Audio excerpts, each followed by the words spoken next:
Hello my friends, welcome to Anna's Violets. I'm so excited today to show you this Maranta, to tell you a little bit about care tips, how to take care of it so that it grows into this huge plant from a tiny one. And of course, I'm going to show you how you can propagate it, how to take cuttings from it.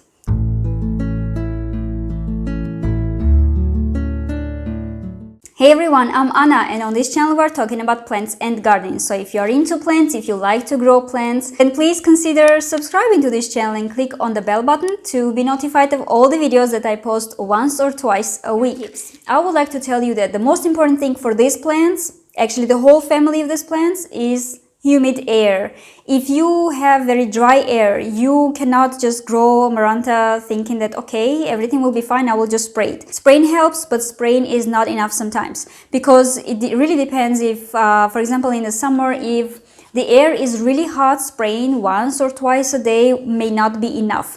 So you may consider using a humidifier for this plant, or you can actually use a tray where you will have gravel with water, and then you will place your pot on that so that the soil, the holes of your pot do not touch the water, but then the water evaporating from the tray will create this humid environment around your Maranta. So especially in summer, take care of this, because otherwise you will have all this, crispy edges of your leaf. This whole leaf is so beautiful, and it's just pity for me to remove the whole leaf just because the edges are crispy. It's still gorgeous. And remember, in the nature, the plants are also not perfect. It's nature. Some leaves can turn yellow, some turn brown, and you do not need to kind of freak out about every single leaf damage or yellow spot or brown spot, of course, if it's not a disease or the result of insects.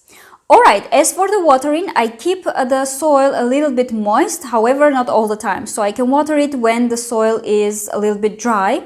Besides that, you will also feel it from your plant if it's already the time to water your plant. However, don't let it dry also for longer periods, because the roots can get dry, and then of course this will also damage the plant.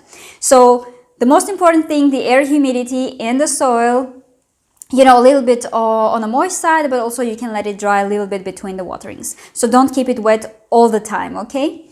As for the light, grow it in a very bright area, but indirect sunlight. So if you have this very bright area without direct sunlight, this plant can grow so fast. It can just multiply, grow several babies, tons of babies actually, and it can grow into this wonderful huge plant actually that you can always take cuttings and plant them back into your own pot if you want a bushier plant, or you can just propagate and give to your friends or family or colleagues, whoever you want to. So you can easily propagate this plant by cuttings in water, or directly in the soil as well if you have a very humid area, warm area, but maybe it's easier if you propagate it first in the water and you see the roots grow. So for the cuttings, it's very important that you have a node, at least one, but it's better to have two. So, and the node is, for example, this one, and this one. So you can cut the stems and make as many cuttings as you want, because maybe it's a good idea to plant maybe 2 or 3 cuttings together in one pot, so that when they grow you will have a bushier plant already. Or if you have just one cutting, no problem at all, just wait a little bit till it grows, then cut it back again and plant the same cutting of your plant already in the same pot again. And this way, after a while, you will have again a bushy plant. So let's make the cutting right now. So I would like to make a cutting, maybe one here, just a little bit between the nodes, Clean cut, just like this. So this is your one cutting. Very beautiful and healthy plant. See, it's ready to grow. And then let's take another one. And another one will be, I guess, from here. And another one, let's cut it directly from here. Again, between the nodes.